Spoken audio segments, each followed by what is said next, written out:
है पहले तो अपने आप में पिताश्री का जो आदेश हो उसको तुरंत सिर उधारे कर, क्योंकि भगवान स्वयं आयसु मांग करही पुर काजा, देख चरित हर्षिव मन राजा। भगवान स्वयं श्री राम धरती पर जब आए तो अपने पिताश्री से आदेश ले लेकर के काम करते थे और उनके पिताश्री बड़ी प्रसन्न रहते थे। इसलिए बच्चों को अपने आप में माता पिता से आदेश ले लेकर के कार्य करना चाहिए, निरंतर आज्ञासम सुसाहित से होगा। और तदुपरांत मरने के उपरांत भूरी भोजन का मतलब आपके अगल बगल जितने भी लोग, किसी के पास भोजन नहीं बने, सबके भंडारे की व्यवस्था आप करें। मरने के बाद जो श्राद्ध कर्म होता है ना, अच्छी तरह से श्राद्ध कर्म करें और तदुपरांत गया पे पिंडदान करें।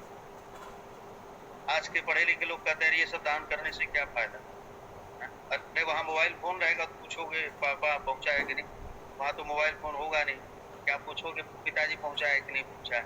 इसलिए जो हमारा वेद कहता है, शास्त्र कहते हैं, जो संत कहते हैं, उसको अपने आप में स्वीकार करना चाहिए। और ये हमारा सनातन धर्म शास्त्र ही है जो मनुष्यों के ऊपर शासन करता है, शास्त्र को बताने वाले संत महापुरुष। इसलिए पुत्र का ये धर्म बनता है अच्छे कुल खानदान में माता पिता मिलकर के उसका विवाह करें, तदुपरांत अपने आप में खूब सुंदर संतान उत्पन्न हो और जब तक जिंदा रहे माता पिता उनकी सेवा करें आप। सामान्य धर्म यही कहता है कि कम से कम अंतिम समय में वृद्धावस्था में आपको इतना बड़ा कर दिया खिला पिला करके पढ़ा लिखा करके, तो अंतिम समय में माता पिता के लिए कम से कम अच्छी तरह से 2 रोटी और 1 ठंडा पानी, 1 लोटा पानी की व्यवस्था करते हैं।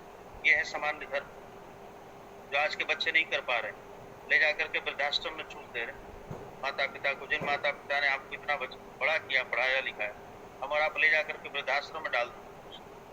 इसलिए जैसे माता पिता ने आपकी सेवा की है, उसी प्रकार वृद्धावस्था में बच्चों को भी अपने आप में माता पिता की सेवा करनी चाहिए। नहीं तो एक कलयुग है, सतयुग त्रेता द्वापर में हमारा आप अगले जन्म में भोगों को स्वीकार करते थे, लेकिन कलयुग में जैसा आप माता पिता के साथ व्यवहार करोगे इसी कलयुग में ही भोगना पड़ेगा। धुंधकारी ने अपने माताश्री को बड़ी डांटा, भैया से धन मांगा तो माता के पास धन था नहीं, उसने कहा कि अगर धन नहीं दोगी तो तब तक अंगार समुखस्य, तुम्हारे मुख में जल्दी अंगारों को डाल करके मार डालो, उसने कहा धुंधकारी। और अंतिम में परिणाम वही हुआ।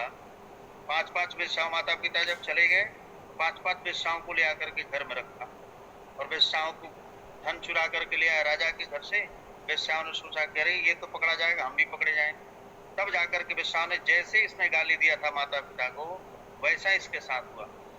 दबा करके मारना चाहिए, नहीं मारा, फांसी लगा करके मारना चाहिए, नहीं मारा तो जलती हुई अंगारों को मुंह में डाल करके मार डाला और ये प्रेत बना।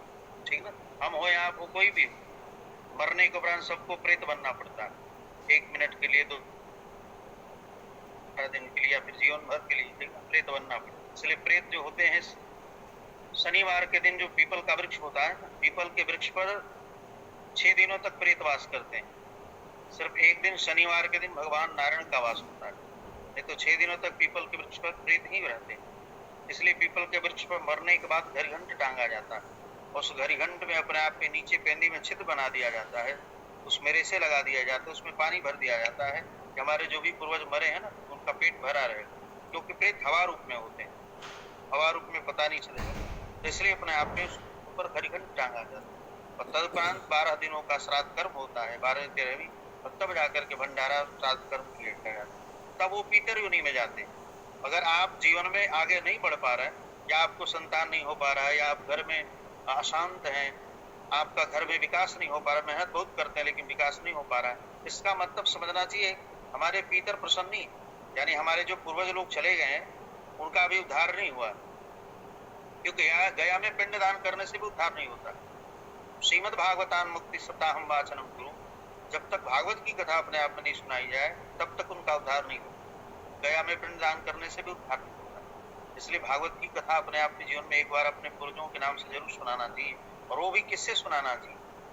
हम लोग जैसे महात्मा, जो विरक्त महात्मा है, विरक्तो वैष्णव विप्रो वेद शास्त्र, जो पूर्ण विरक्त महापुरुष है, उनके मुखारविंद से सुनाना, ठीक ना। आज लोग जो ही प्रवचन करता है उन्हीं लोगों से सुनाते हैं, उनसे उद्धार होने वाला नहीं, ठीक है। उद्धार होगा सिर्फ संतों से, जो विरक्त महापुरुष, जिनके अंदर किसी प्रकार की इच्छा है, इच्छा आपसे नहीं, ठीक ना। जैसे भगवान पत्रम पुष्पम फलम तो यम योमे भक्त्या प्रक्षति, उसी प्रकार महात्मा भी आप दोगे तब भी ठीक, नहीं दोगे तब भी ठीक, पत्र पे भी, तुलसी पत्र पे भी प्रसन्न है। तो ऐसे विरक्त महापुरुष वही अपने आप में अगर सुनाएंगे ना, तो उनके मुखारविंद से जब कथा होगी, हम लोग म्यूजिक यूज नहीं करते हैं, हम लोग जो है सन्यासी हैं, म्यूजिक यूज नहीं करते, लेकिन कथा जब सुनोगे आप तो हटने का मन नहीं करेगा।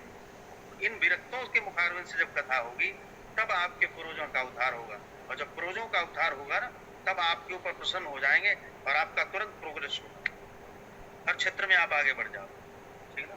घर में अगर उथल पुथल हो रहा है और विकास नहीं हो पा रहा है, इसका मतलब ये है आपके पूर्वज आप पर प्रसन्न नहीं है। ठीक ना?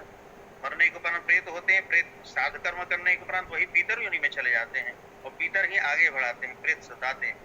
ठीक ना? इसलिए पितृपक्ष में अपने पूर्वजों के नाम से तर्पण जरूर करना चाहिए। श्राद्ध कर्म करने के उपरांत, गया में पिंडदान करने के उपरांत भी तर्पण जरूर करते रहना चाहिए, तब जाकर के वो नारायण के चरणों में पहुंचता है। ठीक ना? ढेर बोल दम तो याद हो ना रही, भुला जी बस।